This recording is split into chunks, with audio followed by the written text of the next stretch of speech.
A very good evening to all audience of India, and very good morning and bom dia to all viewers of Brazil. I welcome behalf of Global Edu-Leaders Forum my heartfelt gratitude to especially Beatrice, who is a president for GEL Brazil, and my heartfelt gratitude to Dr. Vanessa and Dr. Jose, those who are on the screen. Today's will be a topic of regarding research cancer. We will come to know about the causes and what are the preventive measures we can make youngsters or youth of this whole global world aware. Formally, I would like to welcome Dr. Edward Jose, who is a medical specialist in general surgery and surgeon in coloproctology. He is the full member of Brazilian Society of Coloproctology, president of the Santa Catarina. Dr. Saab, once the cancer word comes to our mind, it is, I think, very dangerous. People are not aware at what stage they will get affected and what is their ultimate solution of name cancer.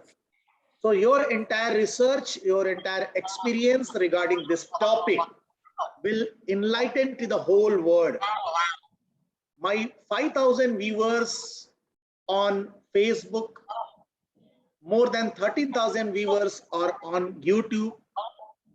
They are the regular members, those who are waiting for such enlightened topic.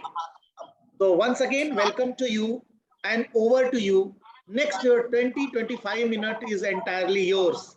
It was requested by special Beatrice. SK can be moderator, and rest I don't want any panelist. So this topic is since a very serious topic, and it is directly connected to our health. I would love to know what kind of research has been done in this field and how we can prevent people. Over to you, and once again, welcome to you, Dr. Edward Jose. Thank you, Mr. Singh, and good morning for everyone in Brazil, and good evening for everyone in India. Again, it's a pleasure to be here with you in this meeting, talking about something that may get out of home every since 1997, when I was graduating in medicine school.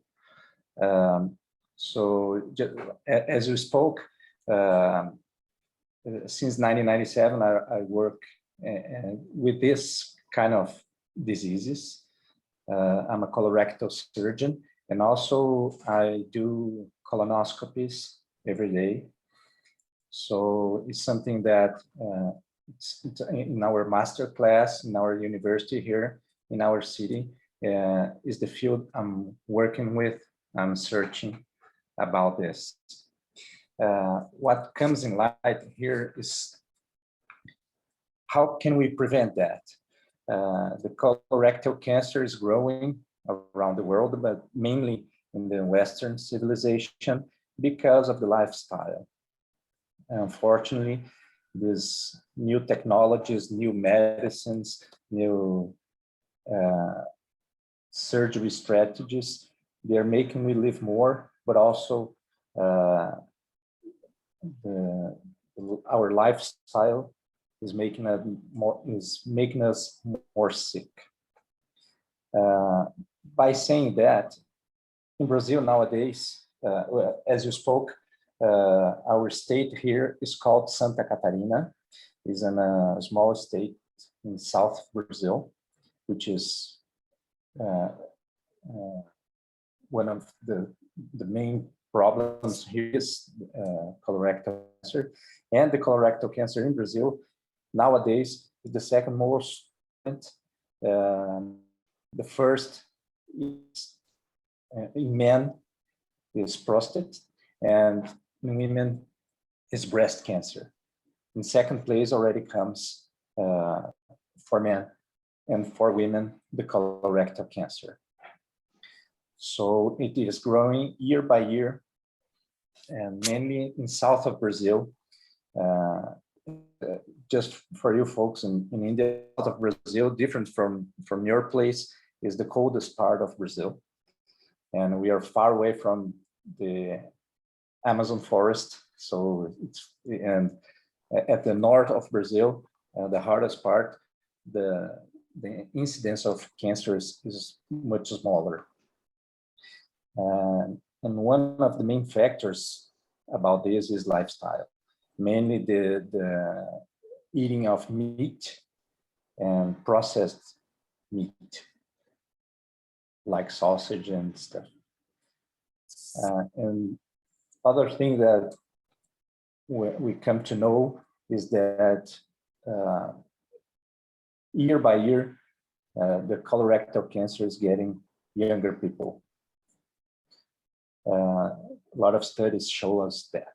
So on the one hand, population is getting older, and on this hand, younger people are getting sick.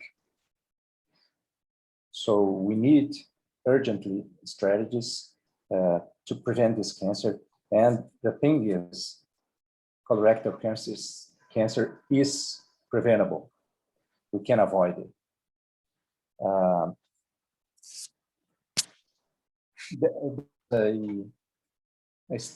A Japanese study that showed that Japanese people has less cancer than American people. But Japanese people that immigrate to the United States, the second generation already has the same risk of American people. This is a well-shown evidence of the lifestyle. As we know, the fast food and meat and fast food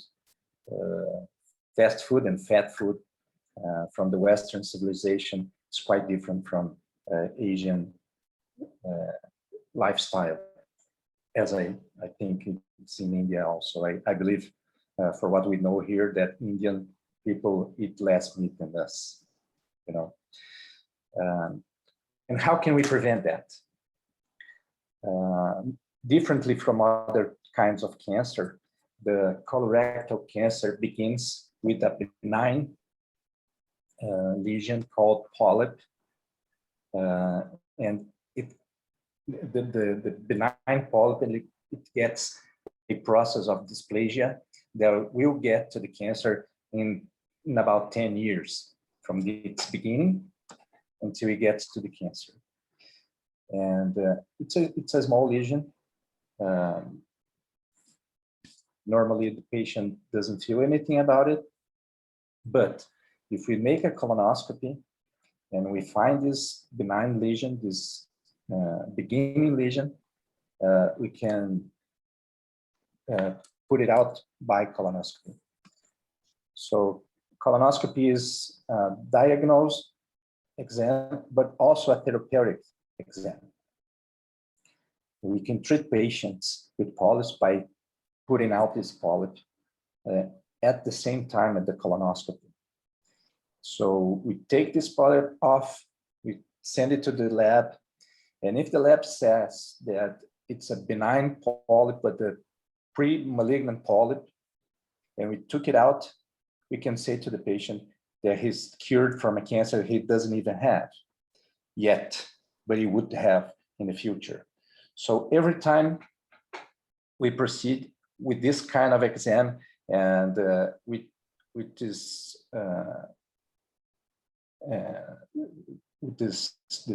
procedure during colonoscopy, we are avoiding a colorectal cancer. And of course, this is a not very pleasant exam. It's an exam made through the anus of the patient. He has to take a lot of medicine to clean his colon. So in the near past, the patients, they had a lot of resistance to do this exam. On the other hand, we are not very numerous of specialists that we work with that.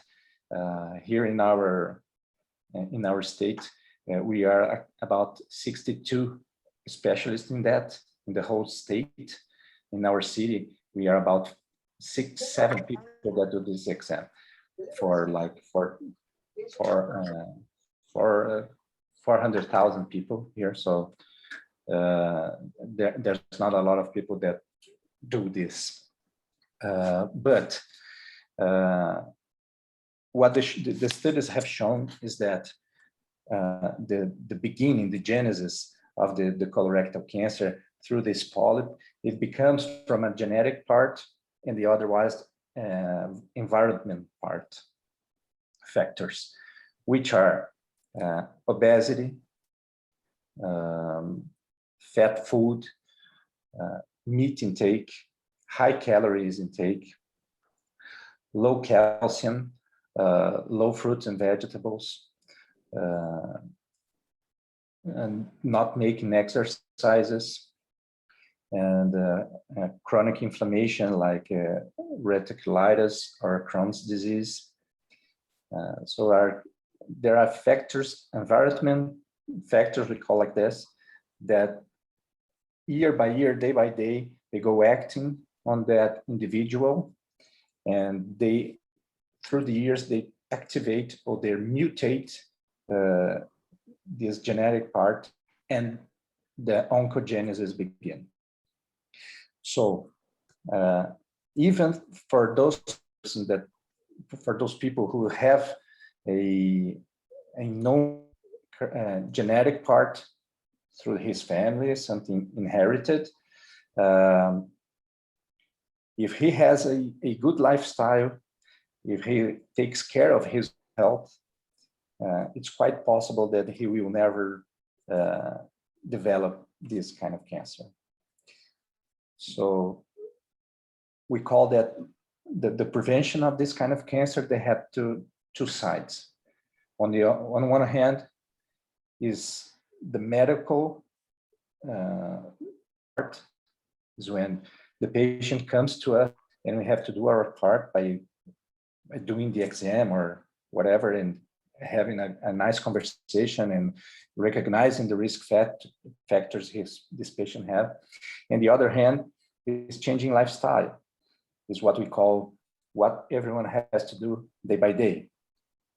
Because, I forgot about alcohol intake and cigarette intake, and I was forgetting to speak about this. So when we put this together and we have the medical part doing the prevention, the active prevention, and when the patient day by day change his lifestyle, have a more healthy lifestyle, eating less meat, red meat, probably we'll have in the future less and less cancer. So it is growing year by year, as I spoke in the beginning. And by having the colonoscopy is still considered a high cost exam.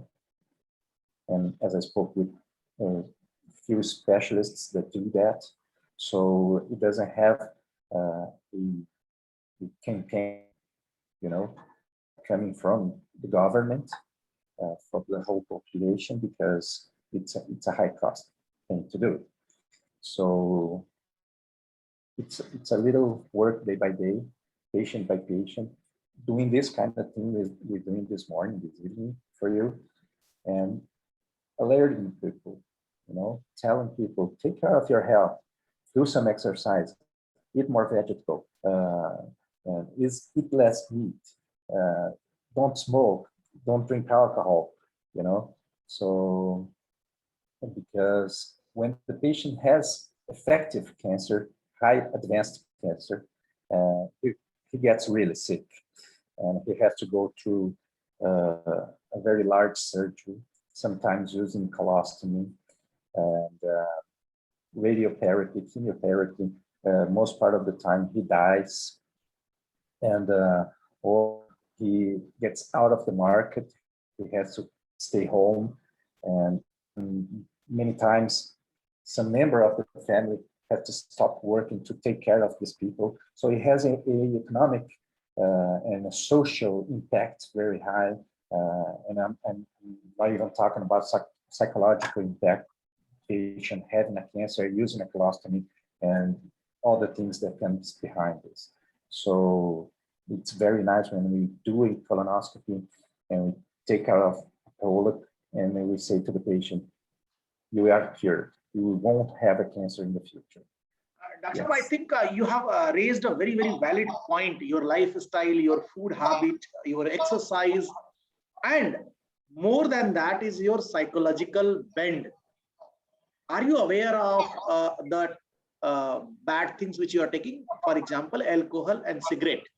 In India or in Brazil, since we know these are the main causes of cancer, tobacco, even though it is being manufactured and it is being sold because they get revenue for the government. We are the whistleblower. We are the people, those who are enlightening people ki do not do this. Dr. Vanessa, I would love to hear your comment on this. These social values are the psychological effect of tobacco, alcohol, and cigarette. How we can stop it? How we can make people aware, since they know these are the main causes of dangerous disease like cancer? How can we do that? What is your take on this? First of all, thank you so much for having me here, and thank you so much, Eduardo, for your lecture. And this is a really hard question because tobacco was introduced to the Europe when the colonizations arrived here in South America. So we have more than 60 years of something that could be preventable, and still now it doesn't. But this kind of things it's following the whole humanity for so much long time that I think that it's really hard for us to take this kind of introductions of alcohol, tobacco, or doing something like that. But I was thinking in something that Eduardo told us, this is a preventable disease. So maybe, as we know that it's really hard to change a lifestyle, and we know that change the way that you live, doing some exercise, as he said.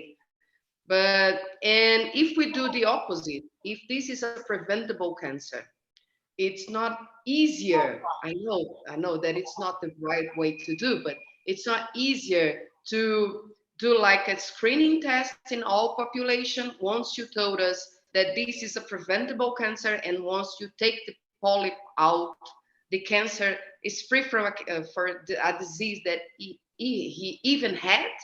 Or I'm wrong to think something like that? Dr. Jose, I think rightly mentioned preventable. Fine, it's okay. It is preventable or not. But why to invite such thing? Why people are not changing their lifestyle?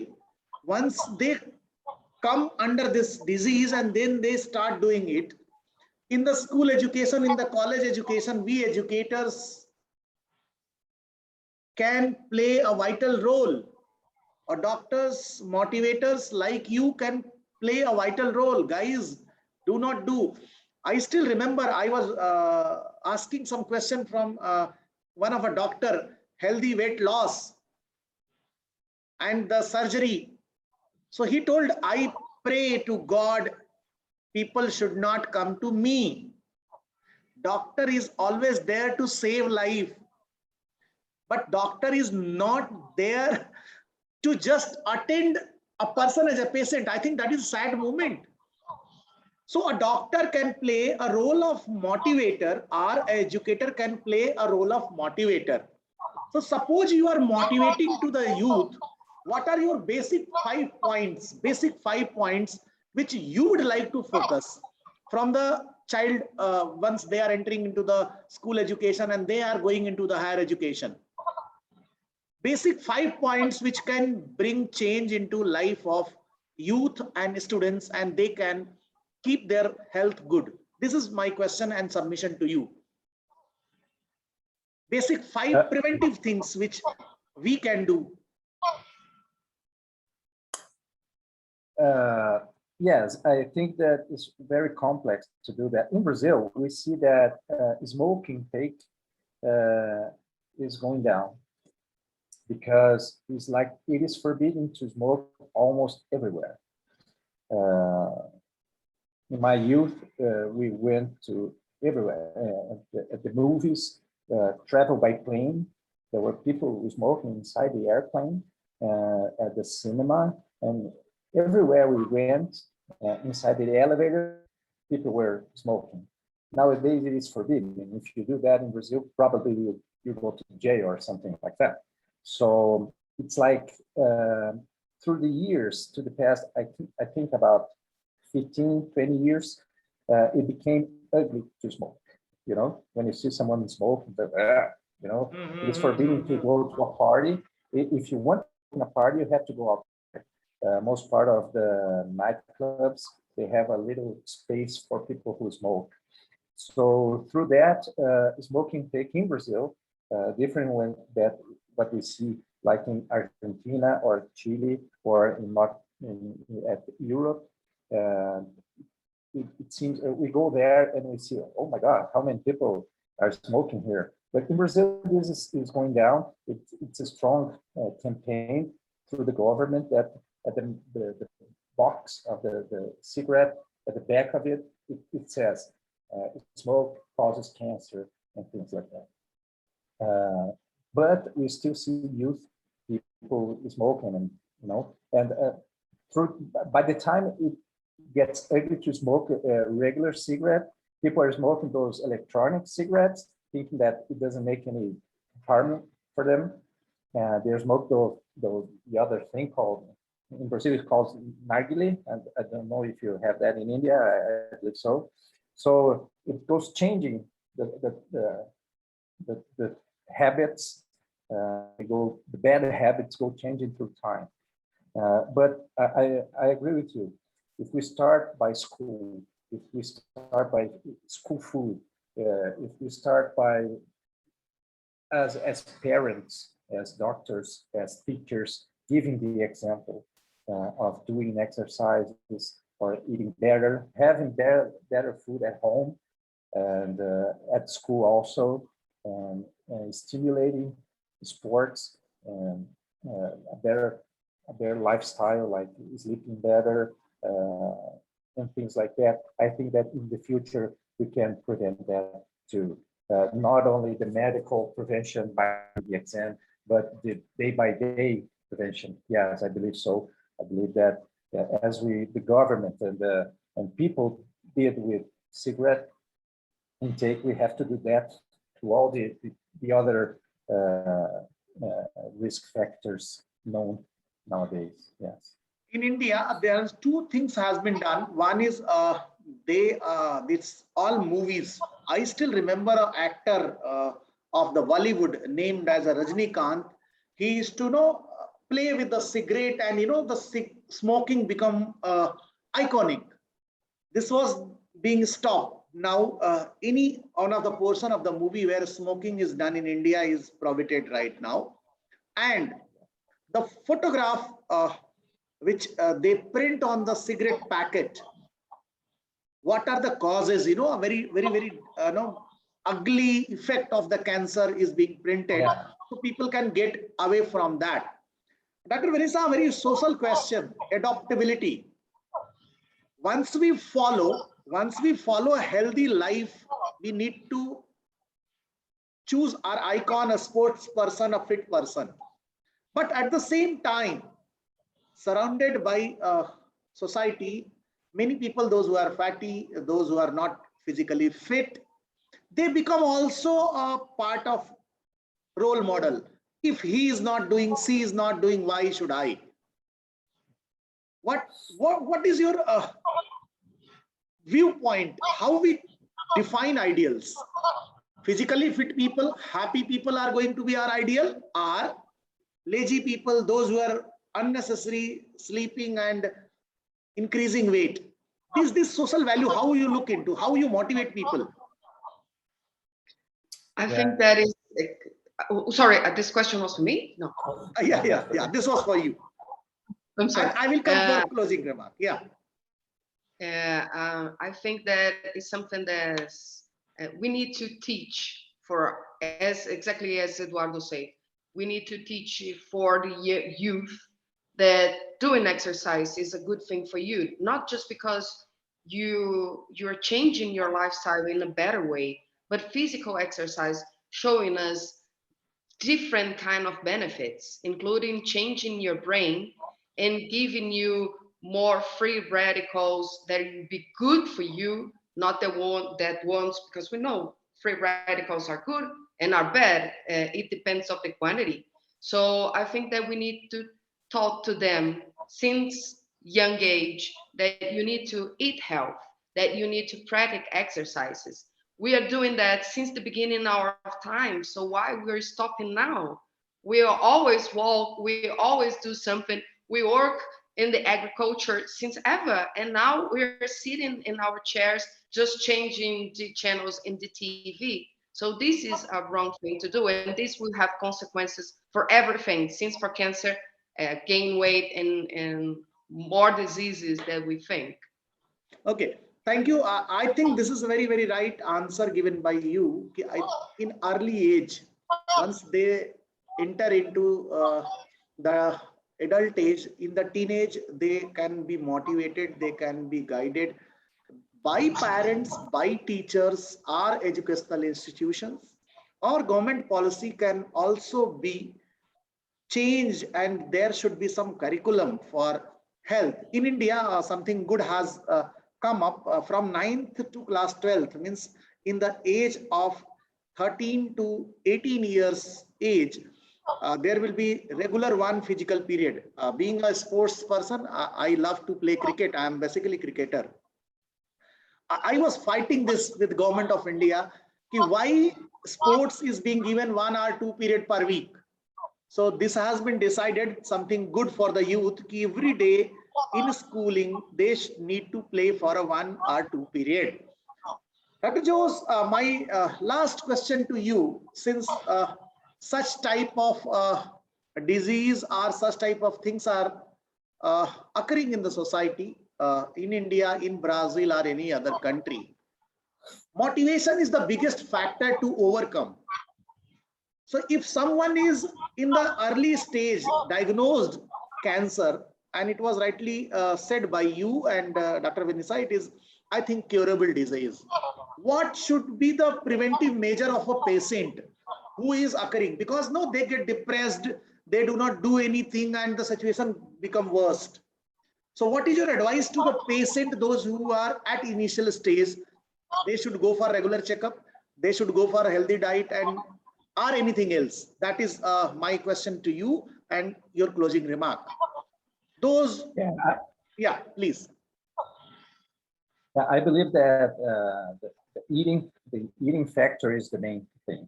Reducing the red meat and processing meat intake is one of the main factors. And every other one we spoke here, they are very important. And people have to know that if by 50 years old he has a cancer, he doesn't become a cancer at the 50 years old. It's a result of 50 years of his life. So he has to start in his youth, for that at 50 years old, when he's when wanting to retire from his work, he has many years to live and not die by cancer after working 30 years of his life. So it has to be done day by day. And I think that the food factor is the main one. And I mean that even about the poisons on the food that we eating every day, and meat intake and alcohol and everything else we spoke here before. I think that's the main thing, and not wait for the disease to come, not wait to feel something to go to the doctor. You know, prevention is we've seen before. So many people say, when I feel something, I go to the doctor. This is wrong. You know, prevention is not made by that. I think that's prevention is bad. better than cure. This has been rightly said, you know, always prevention is better than cure. In India, we have started a campaign for health issue, especially during the time of pandemic. People have gone through lots of natural food, vegetation. People have moved from urban town to the rural natural places of the forest, rivers, and entire life has been changed. This was rightly mentioned by you and Dr. Vanisha. Uh, your life habit, your food habit, your exercise habit, and the daily routine which you are keeping for your body can keep you more stronger, and you can increase your immunity with good food.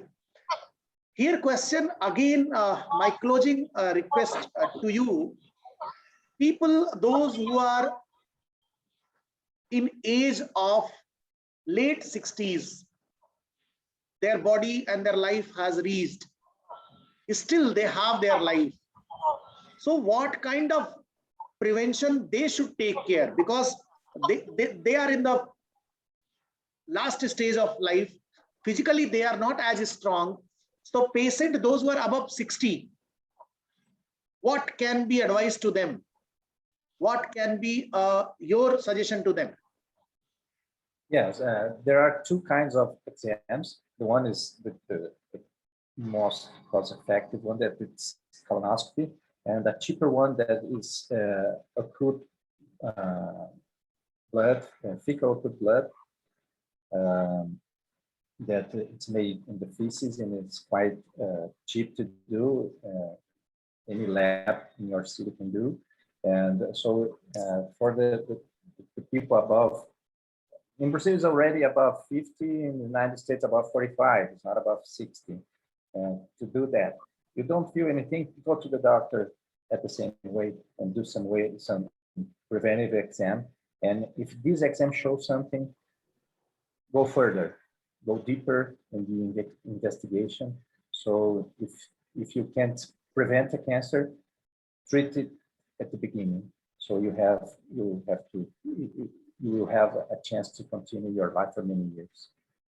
But above this more than lifestyle, is go to the doctor. Thank you. Thank you, Dr. Saab. I think this was worth enough listening you about lifestyle, about food habit, about routine exercise, and more than that, awareness about the such type of problems which are become part of this society. My heartfelt gratitude to Beatrice.